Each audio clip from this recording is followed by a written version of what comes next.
Hello नमस्ते, राधाच रसोईघरमध्ये परत एकदा तुमचं मनापासून खूप खूप स्वागत। आपण भाताचे अनेक प्रकार पाहिलेत। आज मी जो भाताचा प्रकार दाखवणार आहे तो विदर्भीय आहे। विदर्भीय गोळा भात मी दाखवणार आहे। आपण ऑलरेडी एक वेगळ्या पद्धतीने केलेला गोळा भाताची पद्धत आपण पाहिलेली आहे। आजचा हा गोळा भात टेस्टी पण आहे, तर चवदार तर लागतोच आणि टेम्पटिंग असतो। असं वाटतं की खूप दिवसात आपण खाल्ला नाही, त्याची आठवण येते आणि करावासा वाटणारा हा असा भात। आपण त्याची रेसिपी पाहूया। चला तर मग माझ्या बरोबर। साधारण ही 1 वाटी मी तांदूळ घेतलेले आहेत, ते मी आता स्वच्छ धुवून घेते आणि थोडं भिजत ठेवते। हे पहा, आता आपण 10 मिनिटांसाठी तांदूळ भिजत ठेवूया। मी थोडंसं तेल घेते, त्यामध्ये 1 वाटी बेसन, 1 ते 1.25 वाटी बेसन आपण भाजून घेऊया।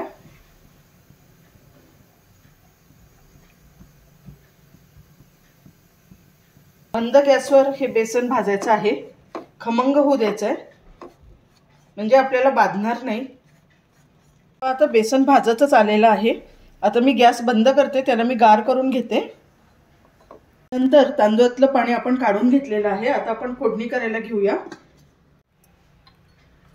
फोडणी करून घेऊया। आपण मोहरी टाकूया, त्यानंतर आपण थोडेसे जिरे सुद्धा टाकायचे आहेत।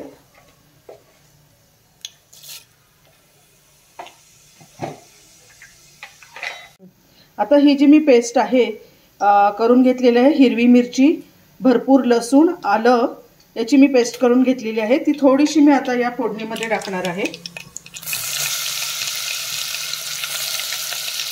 साधारण 1 चमचा। थोडासा लसूण खरपूस होत आला की त्याच्यामध्ये आपण आता हळद घालायची आहे आणि थोडीशी धने जिरे पूड। धने जिरे पूड टाकूया 1 चमचा। आता या सगळ्या फोडणीमध्ये आपण जे भिजवले होते ते तांदूळ टाकायचे। हे व्यवस्थित सगळी परतून घ्यायचे मस्तपैकी। टाकूया आपण चवीपुरतं। आता या तांदूळामध्ये मी हे पाणी गरम करून घेतलेलं होतं ते पाणी टाकते। साधारण 1 वाटीच पाणी टाकायचे, जेवढे तांदूळ घेतले आहेत तेवढंच पाणी टाकायचं आहे। त्याच्यापेक्षा लागलं तर तुम्ही अंदाजाने नंतर टाकू शकता, पण सुरुवातीला तरी 1 वाटी तांदूळ 1 वाटी पाणी असंच घ्या। आपण झाकून ठेवूया। आता हे बेसन गार झालेलं आहे। मी यामध्ये आता टाकणार आहे मीठ, थोडंसंच मीठ, कारण भातामध्ये मीठ घातलेलं होतं। त्यानंतर हळद, तिखट, मगाशीची जी आपण पेस्ट केली होती हिरवी मिरची, लसूण, आलं, ती पेस्ट। त्यानंतर हिंग घालायचे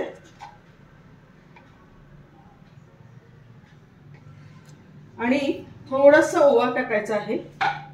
तुम्हाला तर माहितीच आहे की जिथे बेसन असतं तिथे ओवा असतोच, पोटाला बाधू नये म्हणून आपलं ओवा टाकतोय आपण। आणि त्यानंतर आपण टाकायचं आहे तेल, साधारण 1 चमचा तेल टाकूया आणि आपण टाकूया धने जिरे पूड। त्यानंतर 1 चमचा दही टाकूया, छानपैकी आंबूस चव येईल याला। थोडीशी कोथिंबीर टाकायची आणि आता हे छानपैकी एकजीव करून घेऊया। आणि घट्ट भिजवायचं आहे, अजिबात पातळ भिजवायचं नाहीये। पहिल्यांदा आपण दही टाकलेलं आहे, पाहूया तितपतच पहास असेल तर पाण्याची गरज नाहीये। मला गरज वाटत नाहीये पाण्याची, त्यामुळे मी पाणी घेणार नाहीये, त्याच्या दह्यामध्येच भिजून घेते। व्यवस्थित भिजून झालेलं आहे। आता हे 5-10 मिनिटांसाठी असंच ठेवून घेऊ, झाकून ठेवूया त्याला। हे पहा, भात थोडा शिजत आलेला आहे, मला पाण्याची गरज वाटतेय, पण अगदी थोडंसं पाणी मी टाकणार आहे। लक्षात ठेवा 80% भात शिजला गेला पाहिजे, तितपतच आपल्याला भात शिजवायचा आहे।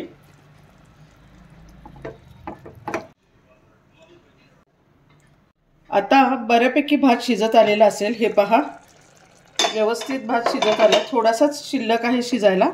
आता आपण या स्टेजला काय करायचं आहे, आपण काय करूया, मगाशी बेसन भिजवलं होतं त्याचे असे गोळे करून घ्यायचे हाताने, हे पहा मुठ्यासारखे। आणि ते एक एक करत सोडायचं आहे। भाताबरोबरच त्याला शिजायला हवं।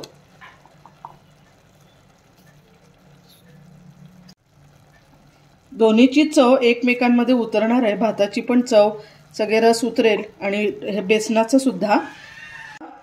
व्यवस्थित आता वाफ येण्यासाठी आपण ठेवूया। साधारण 5 मिनिटं तरी मंद गॅसवर ठेवायचं आहे, म्हणजे हे गोडा भाताचे गोळे आणि भात एकत्र छान शिजून येईल।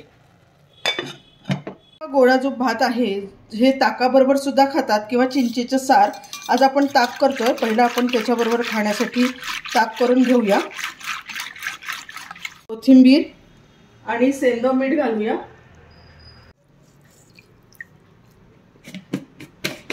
तुम्हाला जर गरज वाटली तर वरून थोडासा पाण्याचा हबका द्यायचा, म्हणजे खाली करपणार नाही आणि अजून वाफ यायला मदत होईल।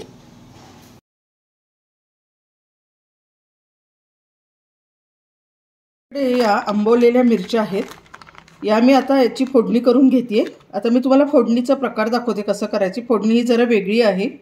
नंतर मला लागणार आहे फोडणीत टाकायला लसूण, तो मी ठेचून घेते। याच्यासाठी आंबवलेल्या मिरच्या घ्यायच्या, अप्रतिम लागतात, टेस्टी लागतात आणि त्यामुळे भाताची चव अजून वाढते।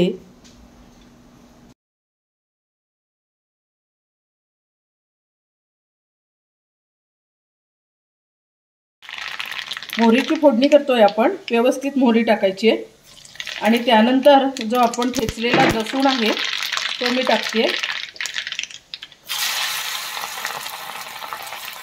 जो आहे हा तांबूससर होऊ द्यायचा आहे व्यवस्थित, तरच छान चव येणार आहे। आणि त्या फोडणीमध्ये आपण हिंग घालायचा आहे थोडासा। पहा, भात आता खाण्यासाठी तयार आहे।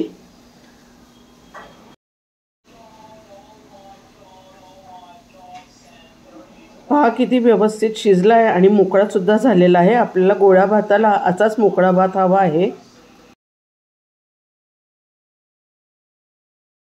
आता आपण प्लेटिंग करून घेऊया आणि गरमागरम भात आणि त्याच्यावर खमंग अशी फोडणी, हे कॉम्बिनेशन तर अप्रतिम लागतं।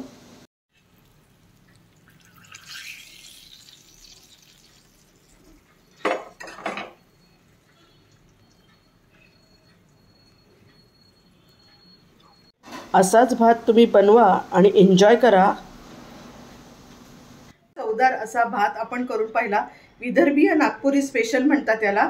गोळा भात वेगळ्या पद्धतीने दाखवला। आधी मी एक रेसिपी अशीच गोळा भाताची टाकलेली आहे, ती वेगळ्या पद्धतीने आपण केलेली आहे। तर आजचा तुम्हाला जर ही रेसिपी आवडली असेल तर नक्की लाईक करा, शेअर करा आणि सबस्क्राइब करायला अजिबात विसरू नका, कारण ट्रॅडिशनल वेगवेगळे ऑथेंटिक मी रेसिपी घेऊन येत असते। तुम्हाला नक्की आवडतील याची मला खात्री आहे। त्यामुळे सबस्क्राइब करा माझे नवीन व्हिडिओ पाहण्यासाठी। Thank you very much.